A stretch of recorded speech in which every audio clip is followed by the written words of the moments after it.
Olá, meus amados, aqui é a Josi, terapeuta do grupo Fonte do Saber. Estou aqui para continuar a leitura do livro A Lei do Triunfo, de Napoleon Hill. Antes de iniciar a leitura, vamos respirar profundamente, relaxar nosso corpo e meditar nas frases do Ho'oponopono. Eu sinto muito. Por favor, me perdoe. Eu te amo. Eu sou grata. Eu sou grata. Eu sou grata. Agora, com muito amor, com muita gratidão, vamos iniciar a leitura da 5ª lição. Quando não souber o que fazer ou o caminho a seguir, sorria. Isso fará seu espírito descansar e levará os raios da felicidade à sua alma. Iniciativa e liderança. Querer é poder. Antes de essa lição ser estudada, a atenção do leitor é dirigida para o fato de que há uma perfeita coordenação de pensamento no decorrer de todo o curso. Será observado que as 16 lições se harmonizam umas com as outras, de tal forma que constituem uma rede construída elo a elo, com fatores que entram no desenvolvimento do poder por meio do esforço organizado. Será observado também que os mesmos princípios de psicologia aplicada formam a base das 16 lições, embora se faça uma aplicação diferente de tais princípios em cada uma das lições. Esta lição sobre a iniciativa e a liderança vem em seguida a lição sobre a confiança em si mesmo, porque sem essa qualidade ninguém pode se tornar um líder eficiente ou tomar iniciativa em qualquer grande empreendimento. Iniciativa e liderança são termos associados nesta lição, pois a liderança é essencial para a consecução do triunfo e a iniciativa é a verdadeira base sobre a qual é construída essa qualidade necessária, que se chama liderança. A iniciativa é tão essencial ao triunfo como o eixo é essencial a uma roda de vagão. O que é iniciativa? É a qualidade excepcionalmente rara que incita ou, antes, impele a pessoa a fazer o que é preciso, sem ser necessário que alguém lhe mande. Sobre a iniciativa, Albert Herbert expressou-se da seguinte maneira: o mundo concede os seus grandes prêmios, tanto em dinheiro como em honra, em troca de uma coisa apenas: a iniciativa. O que é iniciativa? A iniciativa consiste em fazer o que é preciso sem ser necessário que alguém nos mande. Em seguida, vem aqueles que fazem o que é preciso, bastando para isso que lhes digam uma vez. Porém, os que levam a mensagem adquirem honras elevadas. Para o pagamento nem sempre é proporcional. Vem depois os que não fazem o que é preciso, senão quando a necessidade a isso os obriga. Esses recebem a indiferença e uma paga mesquinha. Finalmente, ainda mais baixo na escala, temos o indivíduo que não faz nada direito, mesmo que alguém lhe mostre a maneira de fazer e o fique observando. Está sempre desempregado e é tratado com o desdém que merece, a menos que tenha um pai rico. E nesse caso, o destino fica pacientemente à sua espera. A que classe pertenceis? Visto que se espera do leitor deste curso que faça um exame de si mesmo, determinando assim qual dentre os 15 fatores do triunfo lhe é mais necessário, seria aconselhável e interessante começar esta análise respondendo a pergunta feita por Elbert Hubbard: a que classe pertenceis? Uma das peculiaridades da liderança é que essa qualidade nunca se encontra entre os que não admiram o hábito de tomar a iniciativa. A liderança é algo que devemos adquirir, pois não nasce espontaneamente. Se analisarmos cuidadosamente todos os líderes que conhecemos, veremos que todos eles não somente exercem a iniciativa, como também se lançaram ao trabalho com um propósito definido. Vemos também que eram dotados de confiança em si mesmo. Menciono esses fatos nesta lição porque será proveitoso observar que as pessoas que triunfaram fazem uso eficiente de todos os fatores, incluídos nas 16 lições, e principalmente porque será proveitoso assimilar completamente o princípio do esforço organizado que o curso se propõe a estabelecer no espírito dos que o seguirem. Parece oportuno declarar aqui que o curso da Lei do Triunfo não se destina a apresentar um caminho mais curto para o triunfo, nem pretende ser mera fórmula mecânica de que se poderá usar para alcançar resultados notáveis sem esforço pessoal. O valor real do curso está no emprego que dele se fizer, e não no curso propriamente dito. O objetivo principal destas lições é ajudar a pessoa a desenvolver em si mesma as 15 qualidades estudadas nas 16 lições. E uma das mais importantes dessas qualidades, a iniciativa, é o assunto desta lição. O espaço que uma pessoa ocupa e a autoridade que exerce podem ser medidos com exatidão matemática pelos serviços que prestar. Vamos agora aplicar o princípio sobre o qual se fundamenta a lição sobre a iniciativa e a liderança, descrevendo minuciosamente de que maneira ela auxiliou com pleno êxito a realização de uma transação comercial que a maioria das pessoas acharia difícil. Em 1916, necessitei de $25.000 para fundar um curso, mas não possuía tal soma, nem também os meios para consegui-la, pelos canais comuns das instituições financeiras. Devia lastimar a minha sorte ou pensar que poderia conseguir tudo se tivesse algum parente rico, ou que um bom samaritano viesse em meu socorro para me emprestar o capital necessário? Não fiz nada disso. Fiz exatamente tudo o que aconselharei no decorrer do presente curso. Antes de tudo, transformei a obtenção desse capital no meu objetivo principal definido. Em seguida, tracei um plano completo para transformar o objetivo em realidade. Apoiei-o com confiança em mim mesmo e instiguei-o com iniciativa, procurando pôr o plano em ação. Mas antes de atingir o estágio de ação, passaram-se mais de 6 semanas de persistentes estudos, esforços e reflexões. Para ser seguro, todo o plano precisa ser construído com material cuidadosamente escolhido. Será observada aqui a aplicação do princípio do esforço organizado, cuja operação é possível ao indivíduo aliar ou associar vários interesses, de modo que cada um desses interesses é grandemente reforçado e todos se apoiam uns nos outros, da mesma maneira que os elos de uma cadeia se ligam uns aos outros.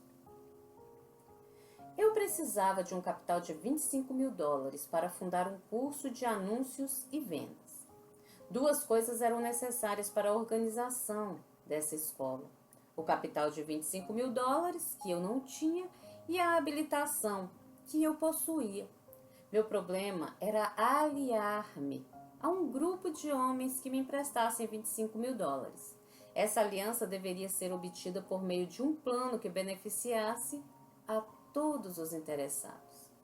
Depois de haver traçado o meu plano, fiquei satisfeito por achá-lo justo e verdadeiro e fui apresentá-lo a uma conhecida e respeitável escola comercial, que encontrava então grande concorrência e necessitava de um plano para fazer frente à mesma.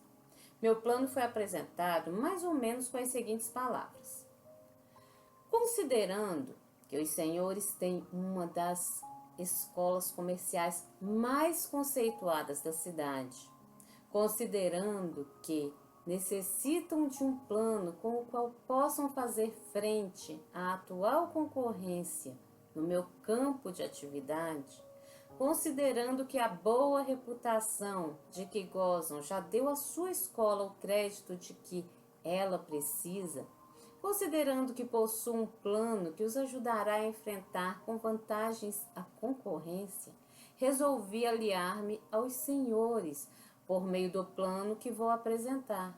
O meu plano lhes dará o que necessitam e, ao mesmo tempo, me propiciará algo de que eu preciso também. Passei então a explicar o meu plano da seguinte maneira: sou autor de um curso muito prático sobre anúncios e vendas. Organizei esse curso com a experiência adquirida no treinamento e na direção de vendedores e no planejamento e condução de campanhas de publicidade que tiveram grande êxito. Tive assim a oportunidade de verificar que o curso em questão é praticável e seguro. Se os senhores concordarem em empregar o seu crédito para auxiliar a venda do curso, eu o colocarei na sua escola como um dos ramos do seu currículo e tomarei inteiramente a meu cargo esse novo curso. Nenhuma outra escola de comércio desta cidade encontrará facilidade para lhes trazer competição, pois nenhuma delas dispõe de um curso como esse. A publicidade que fizerem desse trabalho servirá, por sua vez, para estimular a venda regular do curso no comércio. As despesas feitas com publicidade podem ser debitadas à minha seção, advindo para os senhores a vantagem de que as outras seções ficarão livres de qualquer despesas com a publicidade. Suponho que os senhores desejarão saber o meu lucro nessa transação e assim vou esclarecê-los. Desejo que entrem comigo num acordo mediante o qual ficará estabelecido que, quando o rendimento da minha seção igualar a quantia que tiverem gasto com a publicidade, o meu departamento e o meu curso sobre vendas e anúncios se tornarão propriedade minha e terei o privilégio de tornar esse grupo independente da escola e dirigi-lo sob o meu próprio nome. O que mais o ajudou a vencer os obstáculos na vida? Perguntou alguém a um grande homem. Os outros obstáculos, respondeu ele. O plano agradou e o contrato foi assinado. É preciso ter sempre em mente que o meu objetivo definido, no caso, era conseguir os 25 mil dólares em troca dos quais eu não tinha nenhuma garantia a oferecer. Em pouco menos de um ano, o Business College havia pagado mais de 25 mil dólares com a publicidade e a colocação do meu curso e outras despesas decorrentes da instalação do novo ramo de estudos na escola, ao passo que o novo curso teve de lucro uma soma igual em matrículas. Essa soma foi entregue à escola e pude então separar o meu curso. Tudo dentro dos termos do contrato.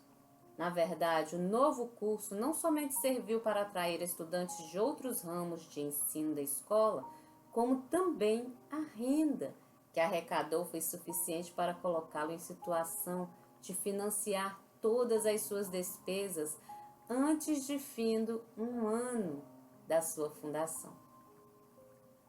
Já disse que o meu plano se baseava na equidade, que cuidava de beneficiar a todas as partes interessadas. O benefício que me coube foi o privilégio de poder empregar $25.000 e disso resultou o meu estabelecimento por conta própria no fim do primeiro ano, quando a escola foi beneficiada com um aumento no número de alunos e a organização de cursos regulares de comércio e finanças, graças ao dinheiro gasto com a publicidade feita no meu nome. Hoje essa escola é uma das mais prósperas no seu gênero e permanece como uma demonstração segura do valor e do esforço aliado. Esse caso foi narrado não somente porque demonstra o valor da iniciativa e da liderança, como também porque serve como introdução à lição seguinte sobre a imaginação.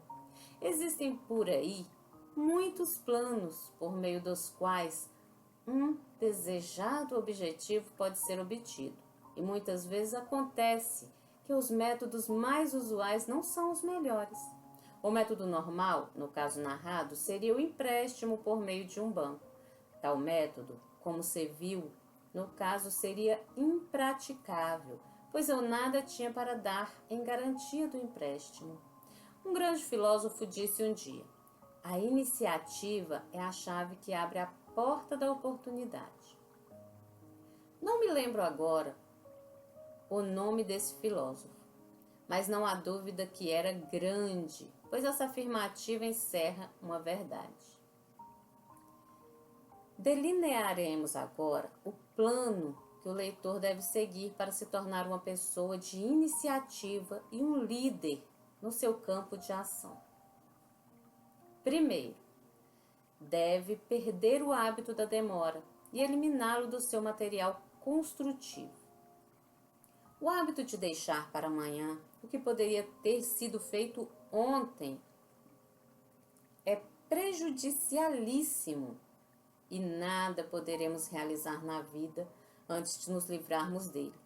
O método por meio do qual se poderá eliminar esse hábito indesejável é baseado no princípio da psicologia, muito conhecido e cientificamente provado, denominado autossugestão, a que já nos referimos nas lições anteriores.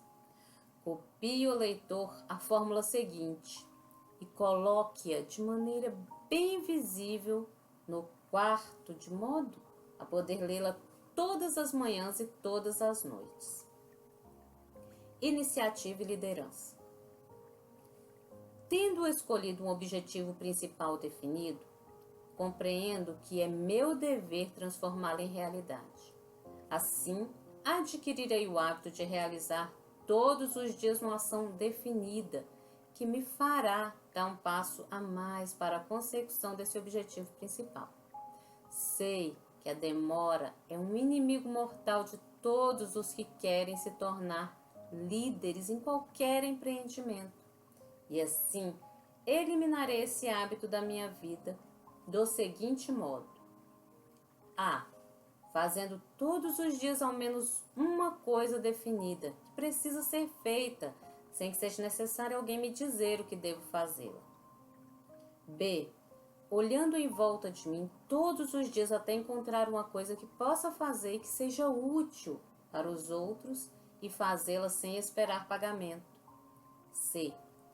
Falando pelo menos a uma pessoa todos os dias sobre a importância que tem o hábito de fazer o que deve ser feito, sem necessidade de que alguém o ordene.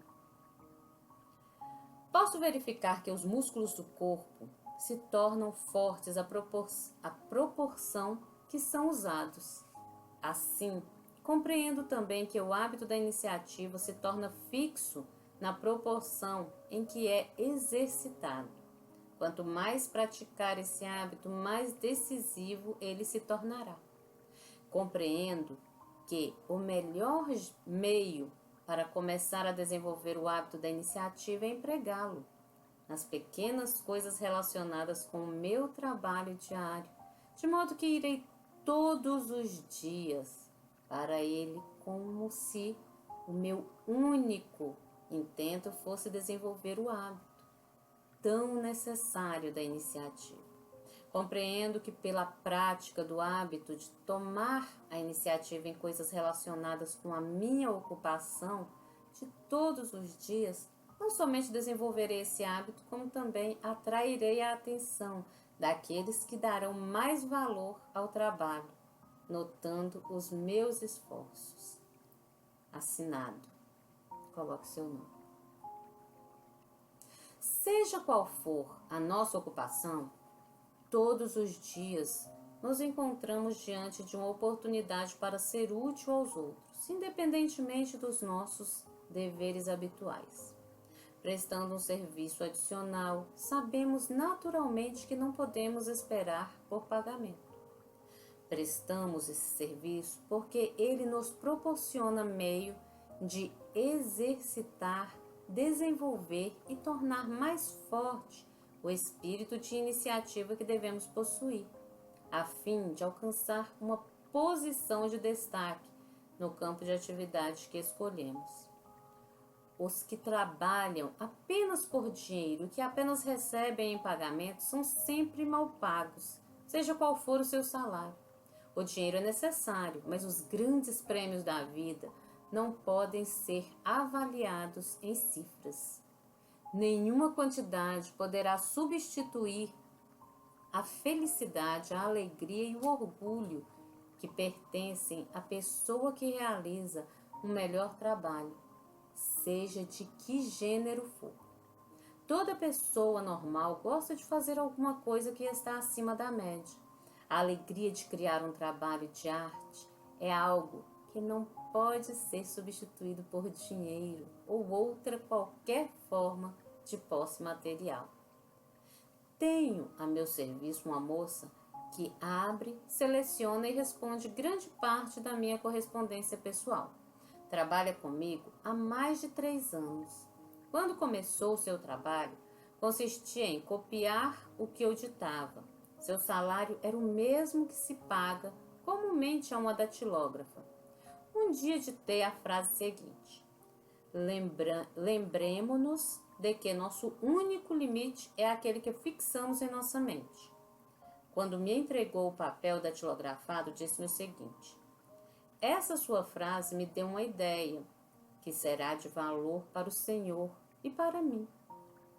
Respondi-lhe que estava satisfeito de que a frase lhe fosse útil, e o caso não chegou a me impressionar, mas desde aquele dia observei que produzira uma profunda impressão no espírito da moça, que desde então começou a voltar ao meu escritório depois do jantar e a fazer serviços que não era de sua obrigação e que não devia esperar que lhe fossem pagos. Sem que ninguém mandasse, começou a colocar na minha mesa cartas que respondera por mim. Estudara o meu estilo e as cartas eram como se fossem escritas por mim, em alguns casos superiores. Conservou esse hábito até que a minha secretária particular se demitiu. Quando comecei a procurar alguém para substituí-la, nada me pareceu mais natural do que convidar aquela moça para preencher a vaga. Antes que tivesse tempo de lhe dar o serviço, ela o tomou com a sua iniciativa. Minha correspondência pessoal, cartas pessoais começaram a chegar com o nome de uma nova secretária. E essa secretária era ela. Por si mesma, depois de trabalhar várias horas sem receber extra, preparou-se para o melhor posto do meu pessoal. Mas ainda não é tudo. Essa moça tornou-se tão eficiente que atraiu a atenção de outras pessoas que lhe fizeram propostas para cargos bem remunerados. Aumentei o seu salário várias vezes e hoje ela ganha 4 vezes mais do que ganhava ao entrar para o meu serviço como simples estenógrafa. E digo com franqueza, não posso mais dispensá-la, pois ela se tornou uma auxiliar tão valiosa que nada posso fazer sem a sua colaboração. Isto é iniciativa, transformada em termos práticos e compreensíveis. Faltaria aos meus deveres se deixasse de chamar a atenção do leitor para outra vantagem que a iniciativa trouxe para essa moça. Desenvolveu-se nela um espírito de entusiasmo que lhe dá uma felicidade que muitas estenógrafas desconhecem.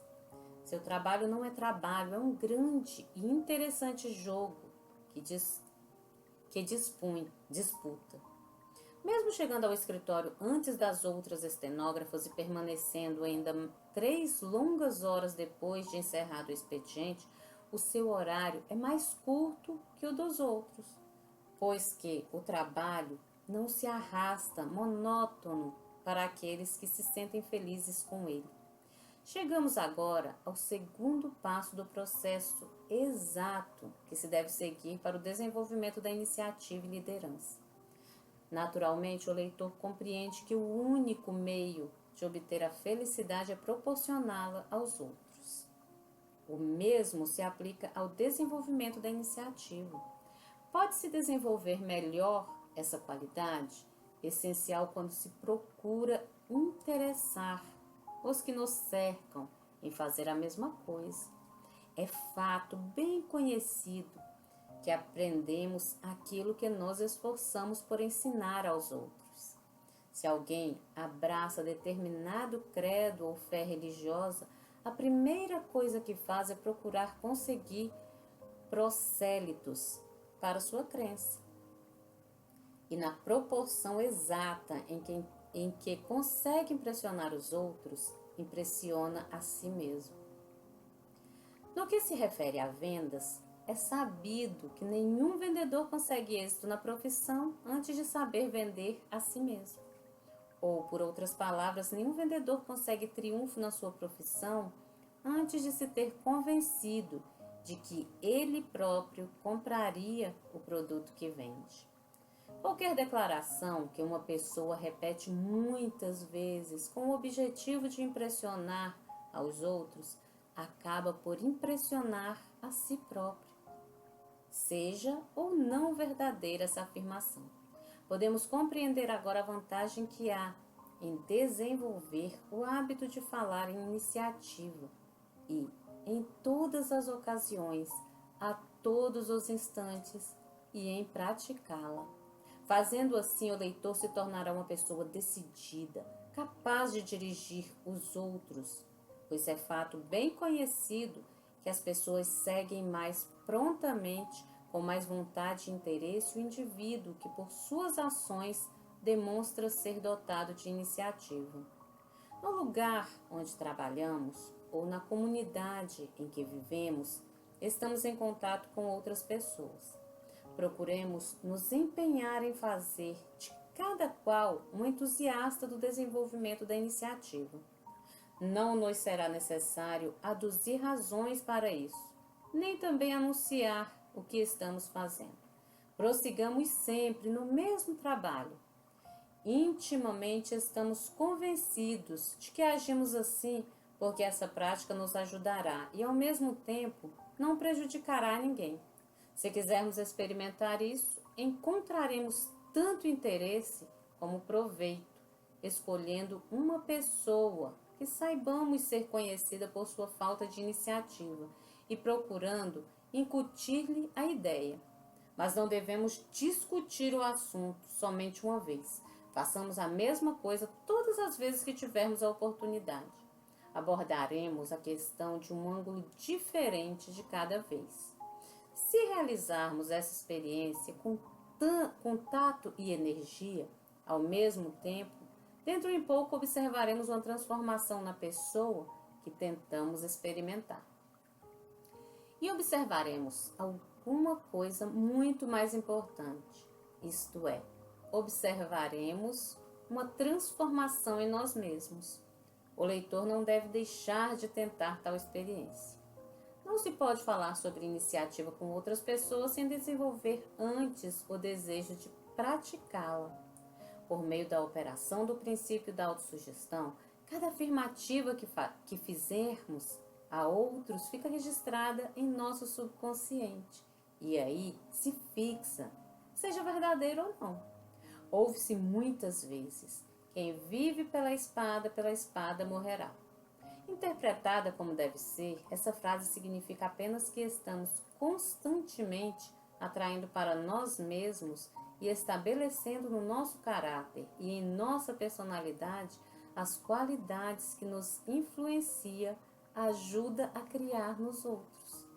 Se ajudarmos o desenvolvimento do hábito da iniciativa, estamos, por nossa vez, adquirindo esse hábito.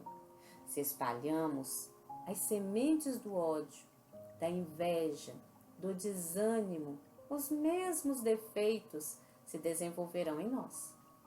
Esse princípio por meio do qual o homem chega a assemelhar-se àqueles que mais admira é também exposto em The Great Stone Face, de Hareton, novela que todos os pais deviam fazer os filhos lerem.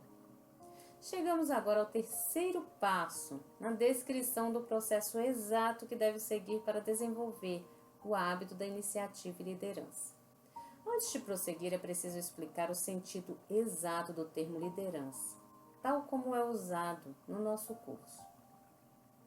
Há 2 gêneros de liderança, dos quais um é mortífero e destruidor, ao passo que o outro é vital e construtivo. A espécie prejudicial de liderança, que não conduz ao triunfo e sim ao mais absoluto fracasso, é adotada pelos pseudo-líderes que se impõem pela força.